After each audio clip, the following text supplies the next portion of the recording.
Hi friends, మీ అందరికీ happy Dasara. ఇవాళ మా ఇంటిని ఇలా డెకరేట్ చేసుకున్నాం అన్నమాట. మీరు ఎలా చేసుకున్నారు కామెంట్ ద్వారా తెలియచేయండి. గుమ్మానికి పూజ చేసేసాను. మెయిన్ మన దసరాకి మన ఆయుధాలు పూజ చేసుకోవాలి. ఆడవాళ్ళకి మెయిన్ వాకిలి గుమ్మము, ఇంట్లో వంట చేసే పూజా సామాగ్రి,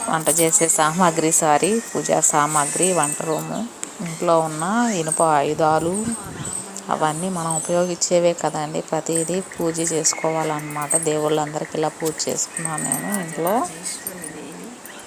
ఇన్వర్టర్కి, మా వాషింగ్ మిషన్కి, మా మిక్సీకి, మా స్టవ్కి, మా దేవుళ్ళకి అందరికీ పూజ చేశాను ఇవాళ. ఎందుకంటే మనం డైలీ రొటీన్గా వాడే మన ఆయుధాలు, మన ఫ్రిడ్జ్ మనకు డైలీ యూజ్ అన్నమాట. వీటిని కూడా పూజ చేసుకోవాలి. ఓకేనా? ఇవాళ మీరు చేసుకున్నారా లేదా కామెంట్ ద్వారా తెలియచేయండి. నాకైతే మేము ఇలా ఫెస్టివ్ చేసుకున్నాం. మీరు ఎలా చేసుకున్నారో కామెంట్ ద్వారా తెలియచేయండి.